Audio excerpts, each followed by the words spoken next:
What's going on, everybody? Welcome to the Higher Purpose Podcast, Episode 3.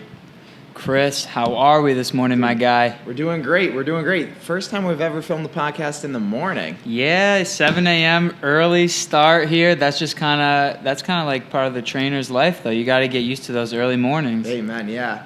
I mean, when did you start waking up early? When I started definitely waking up early for metabolic.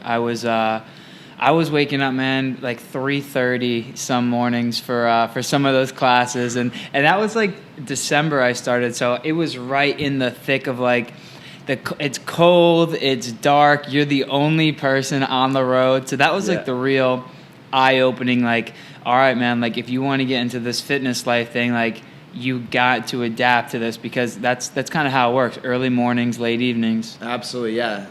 Same thing for me. Fitness got me up early. I mean, I started getting up around 4 o'clock in the morning, I think, my like junior year of college, and that was like during college. Just things got so busy that it was the only time I could work out. Then even last summer, I remember a lot of 3 a.m. mornings. So yeah, there you go. That's the grind right there, and that takes a little bit of mental toughness, which is what we're talking about today. Ooh, so I like what you did there. It was a nice segue. Yeah, absolutely. So you want to introduce today's topic? Sure. So today we just want to talk today, guys, about like what it means to be mentally tough. And I think that this topic of discussion is so important. Obviously, in all facets of life, being mentally tough is going to help you immensely. But specifically also when it comes to health and fitness and getting your butt out of bed in the morning when it's freezing cold, it's still dark out, you're underneath the covers, getting yourself out of bed, coming to the gym, and that's 50%, right? It's coming to the gym's 50%. Well, the other 50% is having a quality workout and not just going through the motions. Amen. Yeah, and that's where this mental toughness thing relates to fitness. I mean, I think that fitness in itself is about 90% mental. This is really the gym is somewhere that we not only develop our physical characteristics, but definitely our mental strength, our mental fortitude and toughness. So, and that's something that I've really used the gym for myself, is developing my mental strength. And I think a lot of being quote unquote, mentally strong has to do with discipline and also just doing what you say that you are going to do. So it's self-accountability and really doing the things that you set out to do. And I think the gym is just a wonderful place to like practice that and implement this, and really develops that side of our characteristics. I couldn't agree more, man. And that word that you used, discipline, that is the key right there. Discipline is the key to everything, guys. So and keep in mind, discipline is not a bad thing. We often hear the word discipline, and you're like, oh, discipline. Like, automatically there's a negative connotation. There's negativity around that word, but in this setting, when it comes to self-discipline, this is freedom. This is the master. This is top dog, really. Mm-hmm. I couldn't agree more, dude. So when it comes to discipline, it's just like everyone gets started because motivation, and motivation is awesome to light the spark, but what's going to keep that fire going is discipline. When the motivation fades, which it inevitably will, no matter what endeavor, you can start off hot and excited and ready to go. But things, as the process continues, you have to fall back on that discipline. And it comes down to, at least for me, I think, when you're building habits, you're trying to build habits to become a certain type of person. Right. And so the way I like to think about it is every single time, for example, I want to be a healthy person, so I'm going to come to the gym because a healthy person comes to the gym, right? Every single time you come to the gym, you're casting a vote for the person that you're trying to be. Right. And so without discipline, you know what I'm saying? Absolutely, yeah. I kind of look at it the same way, really. And that's through years and years and years of listening to motivational speakers, Tony Robbins being my favorite, but small little victories add up. So everyone wants to get to a certain point. And like, keep in mind, I think Americans, a lot of people in today's society just want things overnight. Yep. And it just doesn't work like that. Like, you're not going to go from being lazy on the couch, eating like crap, to being a health freak and, you know, eating clean and exercising an hour a day. Like, that doesn't happen overnight.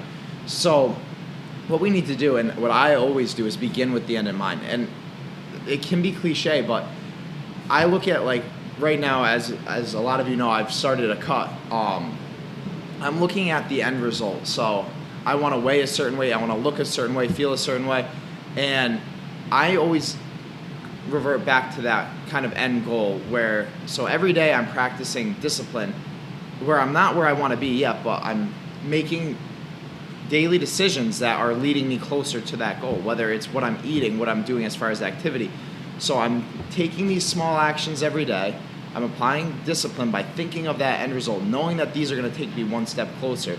Those little victories every single day are adding up to the point where now I'm about, a few weeks, a month in. It's becoming a habit, and it's becoming more of a lifestyle. So each day these little victories are adding up, and that's self-discipline, because anyone could take the easy way out and say, I'm not going to do the extra cardio, I'm not going to eat clean today, I'm going to take one day off, whatever it might be. But by disciplining yourself, you build that confidence by doing these daily practices that lead you towards that goal, and along the way you're becoming more disciplined because you're following through on what you said you were going to do.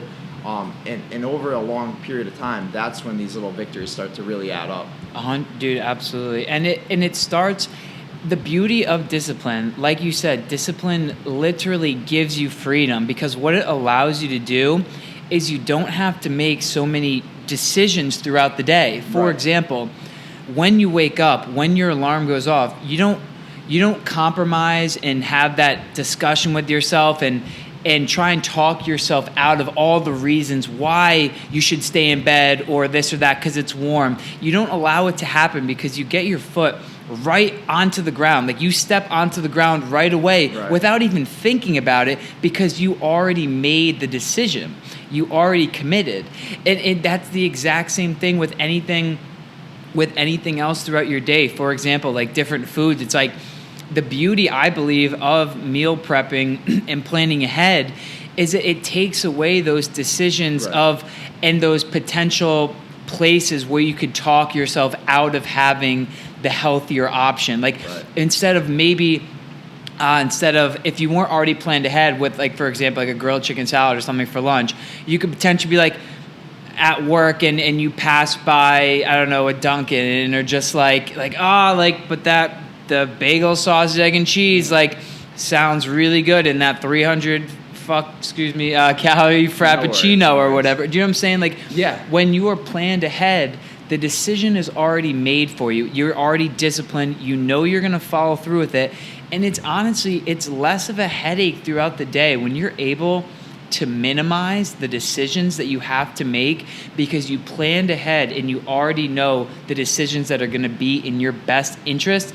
That allows you freedom from the anxieties and the worries of having to navigate throughout the day. And not only that, it goes back to self-confidence. When you do, if you're someone who eats out a lot and you meal prep and you bring in that grilled chicken salad, like Brandon was saying, and you drive past the Dunkin', and knowing that you have this goal of getting healthier or losing weight or whatever it might be, and you drive right by it and you go and eat your meal prep lunch that you brought, and granted, it's not going to taste as good as Dunkin' most likely, but you go and you do it anyways because you're disciplined. You're developing those characteristics.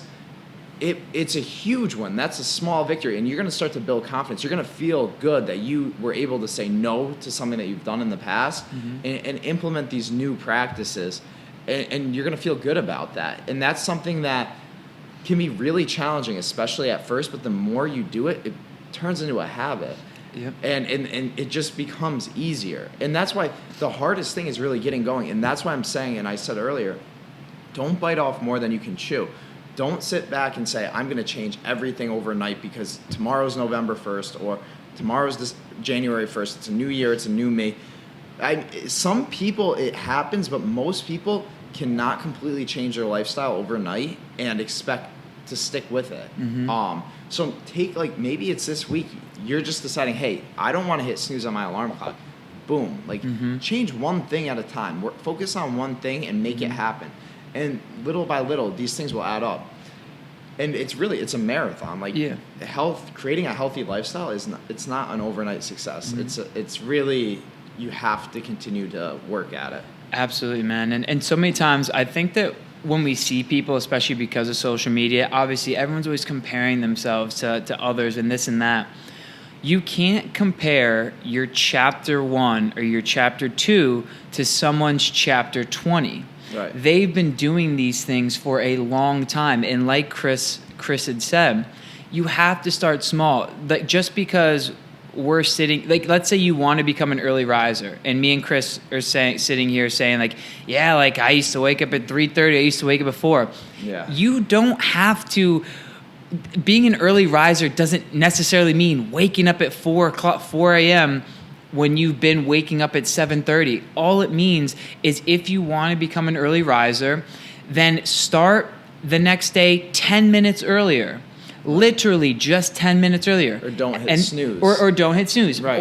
But the next day, like a little bit more, 10 minutes earlier. Like Chris saying, building upon those things they're gonna compound, and then progressively over a month's time you'll see the big differences. So what happens is, when people try to do too much at once, I don't know how many times, and so when I've had consultations with people, when we want to get into training, I'm discussing their prior experience with training and how long they've been doing it, or if they've done it at all. So often than not, people come in with absolutely zero training experience. They've hardly been working out for years or this or that. And they come in with this motivational kick. Like, something sparked them, which is incredible, because it got them in the door. It got them in the meeting with me, which shows me they're genuinely have their best interest in mind, right? But more often than not, I ask them, how many times, like, would you like to work out? How many times do you think a week? And they're just like, 6 times a week. Like, I'm ready to go. And this is a person who hasn't been to the gym maybe ever or in years, Right. and they want to start off 6 days a week. It's like, I'm so glad that you are excited about this genuinely, but I want you to have the most success over the long haul and for your life. It's not, I'd much rather have the individual who works out 2 to 3 days a week for 3 months than 6 days a week, 7 days a week, every single day for a month, and then burns out. Right. Because we're trying to build these healthy habits over our lives, over a long period of time. It's not about killing ourselves at first, giving it our all, and then burning out at the end. So Right. it's just so much better to start small, build your consistency, build adherence, build habits, and keep hitting those small wins. And eventually you'll see the person that you're trying to become unfolding in front of your eyes. And that is going to be your next motivation, because you're seeing the progress. It's tangible. It's right in front of you. You're feeling better. You may have lost a couple of pounds. Maybe you gained some muscle. You're just seeing strength gains in your lifts. Like, you can see the progress, and that's going to be your next kick of motivation. But it has to be a consistent, slow, patient process. It's just, when you do too much at once, it can inevitably, a lot of the times, it's over pretty quickly when you do that. Right. Yeah, and that's where it's like doing something that's going to fit your lifestyle. Almost like we were talking about with the diet last week. It has to become a part of your lifestyle. So if you can't see yourself working out 6 days a week for the next couple of years, don't even try it now. Mm-hmm. I mean, if that's not going to be reasonable for you, I think 2 to 3 days a week is a perfect starting place too. Absolutely. And I have a lot of people, and this is like goes back to time too, that I see twice a week, and some of these people work 80, 90 hour work weeks, and we've seen great progress off of just 2 days a week strength training. Sure. So it is doable, and don't bite off too much that you can chew, because it's setting you up for failure at that point. Mm-hmm. Yeah, dude, absolutely, man. And like you said, starting with the end in mind, you have to have that reason. When things get dull, when things get mundane, which they inevitably will, you need to be able to pull out within you the reason why you got started in the first place. Right. And we all have, like, you got to find a reason within you. And whether it's your grandkids, your future grandkids, I talk to a lot of mothers about their future grandkids. Like, it's kind of crazy, but sometimes my future kids, they motivate me to be a better person, to be a healthier person. I mean, we have to, think about that end result. Like, why are we doing what we're doing? Do we want to make the varsity football team next year? Do we want to just get in better shape so that feeling of when I go to Lake George next summer and put on my bikini, how the hell am I going to feel? That's like what kind of has to keep you driven, especially in these cold winter months. Because like you said, it gets hard. Oh, it's holiday season, and there's family events, there's friends events. Like, yeah, it's like that for everybody. But if you're disciplined, you can get through these times and not wait till January 1st. And it's no excuse to let off your goals or your health. The most important thing, and I think the most successful people have had the most success with this concept, and that is sacrificing the short-term comforts for the long-term fulfillment, like the long-term win. Right. And a lot of what we do now, I mean, with today's society, it's always now, and we're hooked on short-term fixes, sugar highs, and there's drugs and alcohol, but it's long term. You have to paint that picture in your head. Where do you want to be? Who are you going to be? And then working every day towards that. Exactly. I mean, this is the reality. I love this. So I got this like concept. There's this book, incredible book called Discipline Equals Freedom by Jocko Willink. I think that's how you pronounce the last name. He was a Navy SEAL. He's just a man.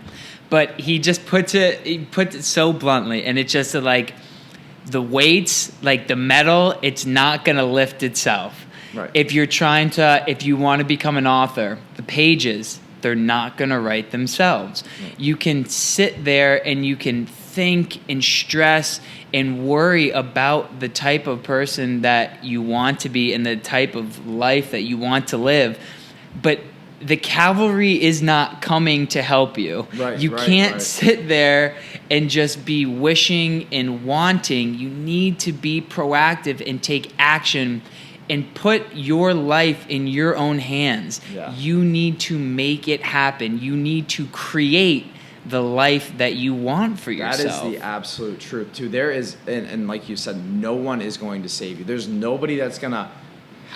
Unfortunately, even a trainer isn't going to help you lose. I mean, they're going to help you, guide you to lose 50 pounds, but at the end of the day, you have to take self-control of your own life and go out and make it happen. And really, no matter what area of life it is, it could even be mental health. You have to take the bull by the horns. You have to buckle down on yourself and really take action, to make your life better. So if you want to lose weight, as much as, like I said, a trainer will help you, show you how to do it. But at the end of the day, it's going to be your discipline. It's going to be you buckling down on yourself that really fulfills the goal. Absolutely. And I think just another way, that a practical way that you can practice mental toughness and becoming mentally tougher. I had this conversation with one of my clients this morning. A great discussion. It was about how important, how essential it is to do things that are uncomfortable. Yes. To move toward the uncertainty. And obviously, at first, obviously you don't want to do it. You're going to feel resistance. Right. But once you do it, once you move toward the uncertainty, once you do things that are uncomfortable and do it again and again and again and again, you actually desensitize yourself towards doing the uncomfortable. Right. It becomes more natural. Honestly, dude, similar with the podcast. Like the first episode, it's like there's like a lot of nerves. It's like, we talk with Chris and I talk with each other all the time and have awesome discussions. But doing it with cameras and a microphone, it's a little different. At first, it's a little bit uncomfortable, sure. But episode 3, obviously, it hasn't been that much time, but yet you can already feel it just becomes more natural. And I'm just going to give an anecdotal, just like a quick story here. And this is, it's it's gonna sound goofy, but this is a personal experience that happened to me. Is when I grew up, I was attacked by dogs. A couple scenarios, attacked by dogs. I don't remember why, but I was a young kid. Neighbor's dogs just kind of tackled me.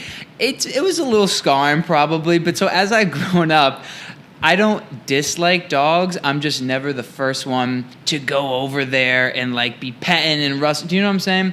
Absolutely, yeah. But so I was on a run at DiCaprio Park once, and people are always walking their dogs there. And so a lot of times people don't have them on the leashes, this and that too. And so I'm running. And so someone with a big dog on the leash, and was thinking about this uncomfortable concept at the time. Someone's walking with their dog on the leash, and they're coming my way. And typically in the past, I would have like dodged a bullet, taken a left, gone out of my way to just like not deal with it because I didn't feel like getting attacked or even have the risk, right? But I had this concept of doing things that were uncomfortable because that's where the growth is in the back of my head. Right.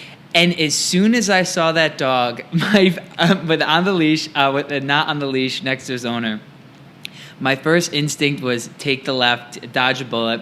And I was like, you know what? No shot. I'm going to go where is uncomfortable. I'm going to keep going straight, and I'm going to pass this owner and this dog that's not on the leash. It was a pretty big dog, by the way. And you know what happened? The dog came over. It was a very friendly dog. I played around with it, was petting it for a little while there. Like I said, hello to the owner, kept going straight. And I felt so much better, dude, Right. because I didn't let like my fear of something as small as this, I didn't let it win. I decided, I was like, you know what? I'm going to go head on to this, and I'm going to like overcome this fear that like I've created or is somewhat in me from some experience when I was young. Right. And all that story is just to explain to you that growth is on the other side of being uncomfortable. That's like plain and simple. Absolutely, yeah. And I mean, I feel like the whole time I'm thinking about leg day. And Oh, this yeah, is why, like, yeah. I've fallen in love with legs. Like, leg Yep. day is my favorite because it is uncomfortable for everybody. Like putting 300-400 pounds on your back and squatting to the floor, like it's not fun. It's painful. Sometimes you question whether you can do another rep, and then you do it. And it's really I've fallen in love because it puts me into such an uncomfortable position of my mind saying no, and my body's saying no, but my mind's saying like, you have to do it again. Yep. And this goes back to doing what you say you're going to do. I'll go into a set and be like, I'm going to get 8 reps. And unless I fall onto that rack, Yeah. I'm getting 8 reps because in my head, that's what I've decided. And it's puts me a lot of times into very uncomfortable situations. And I don't recommend this for everyone, but like seeing stars while squatting, deadlifting. But for me, it puts me in such an uncomfortable situation that it's helping to really develop my character of like, and my confidence too, of like doing what I say I'm going to do. And even like your scenario with the dog, like that's building confidence. That's a stone in the bucket of confidence for you. Yep. And the more self-confidence that you have doing what you say that you're going to do, not only is it building confidence in certain areas of your life, but just the way that you carry yourself. You're going to feel better knowing that you're a person that follows through on their word. Exactly. Especially like, I mean, most of the dialogue that we have, the most talking that we do every single day is in our own head. So we want to be comfortable in our own head, let alone our own genes. Like we want to, the conversation, the dialogue going on, we want that to be positive. We want to feel confident in there. And the only way that we're going to really develop that is getting uncomfortable. If you're comfortable all the time, if you're just kick back, relax, never feeling stressed, never putting yourself in uncomfortable situations, then I feel sorry for you, to be honest. That's how I feel. Like I feel sorry if you're chilling every single day, you know, not ever really putting yourself out there, because that's the only way that you're going to grow as a person. It's the only way that you're going to really become better as a person. And no one should ever be feeling comfortable. And I promise you right now, even the top dog celebrities and musicians are putting themselves in uncomfortable situations to grow and to continue progressing. That's the only way to elevate, right? Is to just keep pushing the limits. What's next? How can I refine this? How can I do something I've never done before? And I think that's also the beauty of always having always doing things for the first time again, always being a beginner again. Right, Because right. even when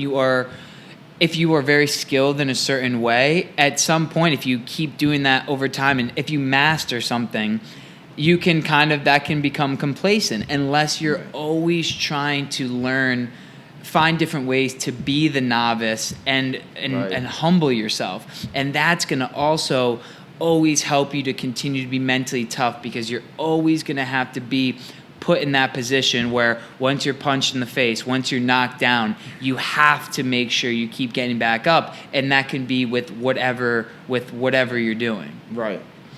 And that, I mean, even if you're like in great physical health right now and you're listening in, I want you to look around at your mental health. Like, how's the dialogue in your head? Yep. How's your spiritual health? Are you in touch with your creator or whatever you might believe in? How are your relationships? How's your relationship with your girlfriend? You might have great physical health, but your relationship with your girlfriend isn't that great. Well, put yourself in an uncomfortable situation. Like, make an effort to make that better. Like, health is not just, physical. This mental discipline, it can be applied to every single area of your life, and you need to consistently work at things to grow and to make them better. So, like I said, it can be physical, spiritual, emotional, relational, all of these health. How's your job? How's your job treating you? Are you happy at work? Are you not? What do you need to do? What actions do you need to take that might not be so comfortable to help propel your life as an overall experience? Because we constantly want to be striving for more, whether it's more friends, more money, whatever it might be. Something's got to drive you, and you got to go out there and make it happen. Yeah, No dude. one's gonna save you. Yeah, the cavalry's not coming. And No. Dude, I love that you keep coming back to the conversations, because just slow it down, whatever, rewind, hear this out, write it down. The most important conversations are the ones you have with yourself. Right. All right? That is by far the biggest truth. I think I don't know if it's like 10,000 thoughts a minute in our heads or something. It's something. That'd be a lot. Dude. It's like some crazy number like that. That's not. It may not. Don't quote me on that. It's some crazy number in the thousands. Is the amount of thoughts that we have in our head in a given minute. If all those conversations and words are negative and not putting you forward and not helping and they're hindering you, then you're already at a disadvantage. Right. And I think it's important to note too, self-affirmations too. Instead of, if you're overweight, like, you don't want to say, I hate when people are like, I'm fat. Yeah. Like, no. Yeah. You have to refocus your thoughts. You're not fat. It's not, and this is the truth. And you have to think about it this way. It's not, I am fat. It's, I have fat. A lot of times people, their identity intertwines with these external things. For example, like emotions. If someone is like an anxious, they call themselves an anxious person. They're like, Right. I'm an anxious person. You're not an anxious person. You experience anxiety more frequently than other people. Right. Do you know what I'm saying? Because you're not anxious. You know what I'm saying? Anxious is the emotion. Right. And this is just, it goes back to rewiring your thoughts. Exactly. And want to know the good news, folks? We have complete control over our thoughts. You have literally absolute control over every thought that goes through your mind, for the most part. Yep. So if you consistently look at yourself and put yourself down and say, I am this, I am that, and it's going to beat yourself up mentally. And you need to rewire your thoughts. You have that control. And as much as out of control you might feel right now, you have complete control to catch yourself having negative thoughts and rewiring them, recircling them around. So something I used to do is, like, if something really bad happens, if I'm running late and there's a car accident and I'm stuck in traffic and now I'm really, really late, I always try to rewire this, like, my thoughts and my situation. I'm like, well, maybe this happened for a reason because, and then I say something really great, like, it was going to save me from hitting a deer, whatever it might be. But, like, I try to rewire my thoughts so that nothing is bad. It's always it's always in your favor, and 100%. You always have to find and look for look for the opportunity within any given situation. Right. For example, we had this discussion, and this is a very extreme circumstance, but it's like, let's say someone's house like caught on fire and burned down or something, right? It's like you were the one who gets to decide how you feel about that situation. Right. Maybe that is just a huge opportunity that's for you to go somewhere you've always wanted and experience all these new things and meet a different person. Do you know? It's just, it doesn't have to automatically associate with a negative perception. Like people, everyone hates traffic, right? Everyone's always complaining about traffic. Maybe sitting in traffic, maybe that's an opportunity that you're able to listen to a podcast that could be absolutely life-changing and put you on a totally different trajectory. It's all about looking at the situation, controlling your thoughts and how you view everything, and making the most of it. And there's this quote by Eckhart Tolle. I love this quote. It's the primary cause of unhappiness is not the situation, but your thoughts about it. Right. We get to decide how we feel about every single situation possible. And it's in your hands. It's in your hands. Yes. Everything is. So, I mean, and this is the thing, is you have to constantly remind yourself about these things. You have to constantly reiterate, and that's why it's so great to have a close group of friends and people to support and to remind each other about these things. Right. Because it can be easy to forget, and that's why it's so important to put affirmations and like reminders around you. That's why I love quotes, because it brings me right back. Absolutely. That's why I love to read. That's why I know Chris loves like motivational videos and stuff. But they're phenomenal reminders, because Right. it's easy to forget. It is. It's easy to get off track. We had this talk the other day, but I feel like something that now working with Brandon, seeing Brandon every day, he's really reminded me of how I've gotten here, and that was like through the practices of listening to tapes and reading books, and being around Brandon Moore has actually inspired me. Like, I feel like I've strayed from some of these practices, and that I needed the reminder, like, hey, we got to get back to doing the things that even got you here in the first place. Mm-hmm. So even someone like myself, who for years and years and years have been like doing these practices and really meditating on great motivational speakers and books, and even myself, I needed a reminder, and so it does happen, and you can kind of slip up, I guess you could say, but they're still rooted in you, all these practices that you'll develop. But and that's another thing we talk about too, is like there's like seasons of life. So everything is going, it's a very wild time. So many moving parts in Chris's life, creating Legacy 2.0. And so, there might not be as much time, or your mind isn't necessarily on all those practices, but it's never gone away. Like it's always will be in the back of your head. Well, and the hopes is that when you develop these, when you take your time to really do your studying of becoming a certain person, like studying the books, studying the tapes, practicing self-discipline, like implementing all of these practices, the goal is that when you're, like for me, when life is so crazy that I'm being pulled in a million different directions every single day, that these practices are now ingrained in my mind, that I don't have to, I'm just living them. They're coming, the way that I live and the way that I talk and move. Yeah. These practices are now ingrained, that the studying that I did when I had more free time is now making life easier. Yeah, absolutely, dude. That's where you want to get to. And there's always time too. Like you can always create time. I find it funny you can too, always because create time. That's another thing with so much going on. I mean, we were just talking about how I haven't missed a cardio session. Yeah. I haven't Let's go. missed listening to my tapes lately, my motivational tapes. All of these things that it's like, I don't care how busy you are, because if I'm doing it, I think you guys can too. Like it's really just make the time for it and sneak it in however you can. Yeah. And that comes back to self-discipline. Like and then, which is what we were talking about today. But self-discipline, and that's where I've had to buckle down and say, like, you have a million different things going on every day. Literally every minute of every day is planned and booked.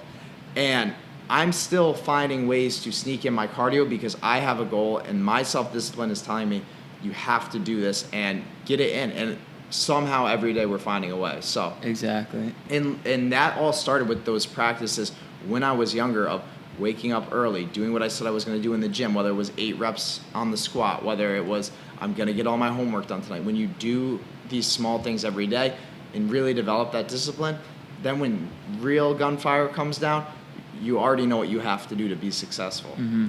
Dude, absolutely. And really one of the last points I want to make is that my biggest fear in life genuinely is complacency. Yeah. I think that the scariest thing in the whole world is looking at my life 50, 60 years down the road and just not seeing any growth, any progress, sitting in that comfortable position, wondering what could have been.